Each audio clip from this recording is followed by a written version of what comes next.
What's happening, Metal? Welcome to the home of Walk and Talk Metal shit. It's a gorgeous day out here in the Pacific Northwest. And like I always say, it's a good day to do the Walk and Talk Metal shit.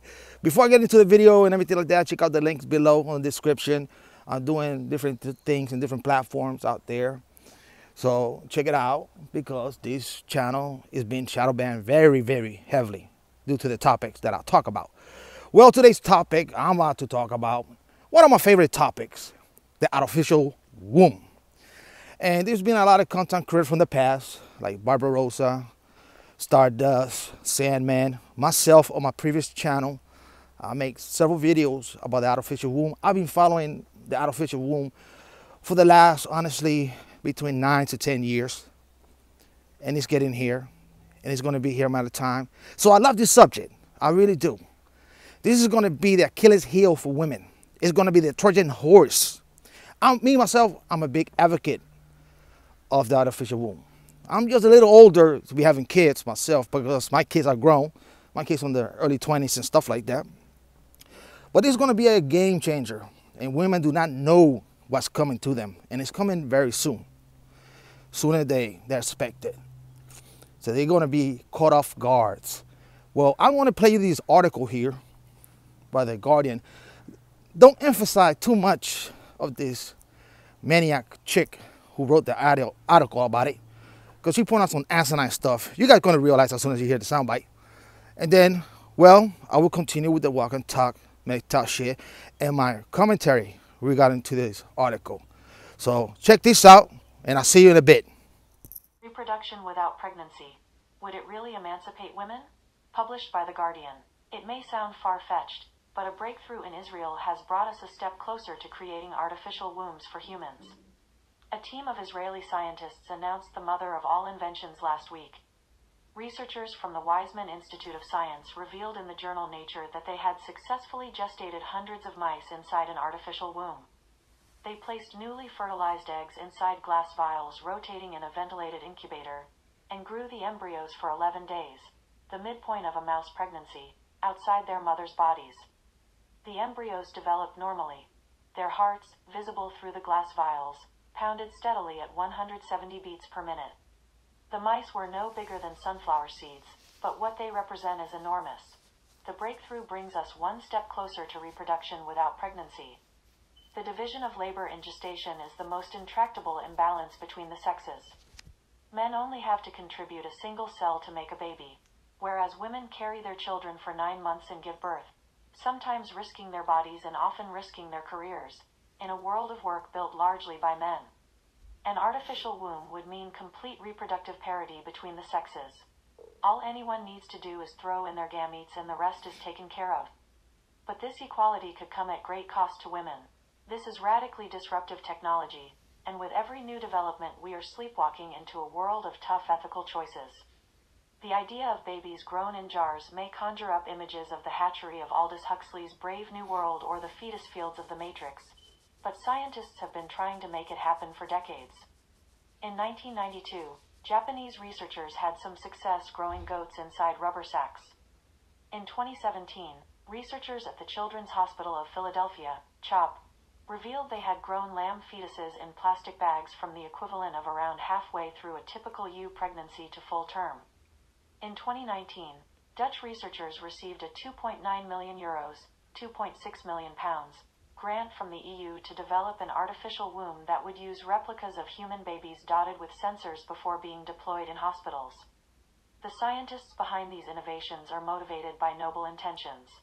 They want to save the most vulnerable human beings on the planet by improving outcomes for super premature babies, or to understand early gestation, and why so many pregnancies end in miscarriage.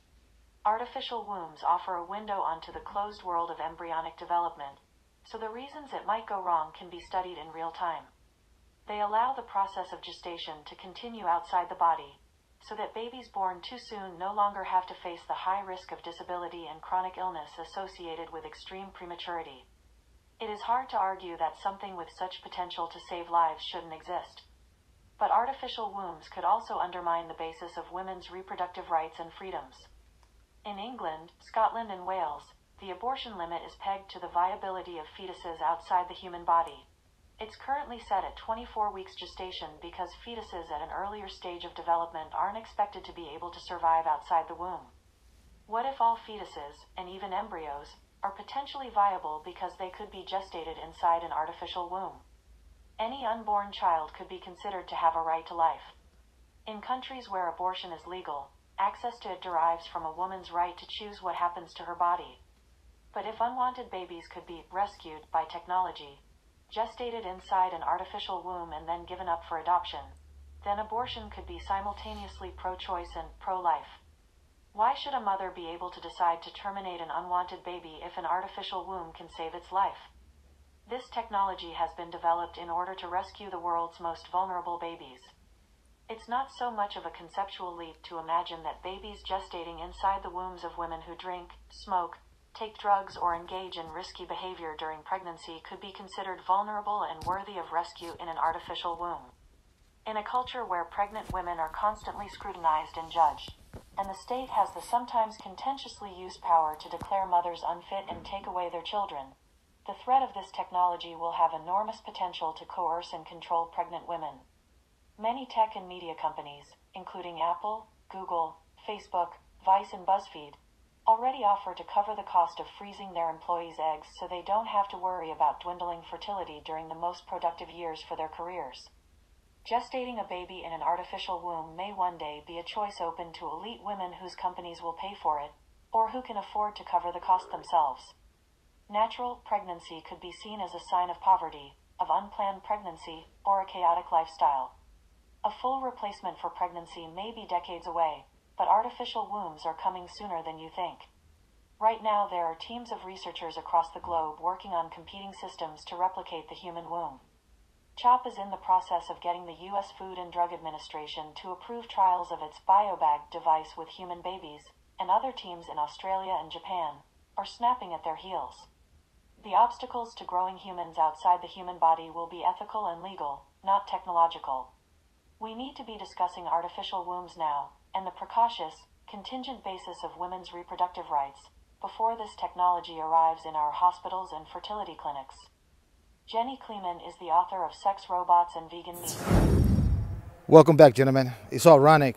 I'm walking and I see this picture of these children, and I see a father with his boy, and I'm thinking, you know, why he left those pictures, or she left those pictures. I don't know. There's a lot of things that happen in the park here. But the future is here, and the future is looking bright. It's going to be confused. And like we say in the mental philosophy, the future between man and machine. Now think about the enjoyment that men have created for women from every aspect, from makeup, high heel, dresses, internet, tampon, birth control, you name it. Women don't produce nothing. The only thing they're able to produce is babies, give birth. When you take that element out of it, well, guess what? They're going to become worthless. And men, for the first time, they're going to have a choice. Yes, at the beginning it's going to be very expensive to have a baby in an artificial womb, but eventually it's going to happen. You cannot stop this technology. Would it come with a lot of complication? Yes, of course. I'm concerned regarding to the complication, but it's going to be a game changer. All these feminists jumping up and down with this and that, with birth control or abortion and stuff like that, you know. Not this time. Not this time. They don't know what's coming. This is a Trojan horse. That's why the mental philosophers will advocate for the artificial womb. It's going to change everything, from the court system, to everything. And it's going to be the first time the men going to have a choice if they want to have their own kids. They buy a frozen egg, his sperm, put it in an artificial womb. There you go. Don't have to worry about dealing with court system. Don't have to worry about dealing with a woman. It's going to be between him and the child. And he can be happy with his child and have a productive life with his child. You know? They don't know what's coming. And I've been sitting here patiently waiting for the technology. And each year is developing quicker and faster. Give or take, my personal opinion, just my personal opinion. Like I said previously, I've been following this technology with the artificial womb for the last 8 years. I say to myself, another 5 years. If I wasn't the age that I was, and this thing came out in 5 years, and I have the resources for it, sign me up. Especially if I never experienced fatherhood. But I'm a little too old. Not too old, I'm 43.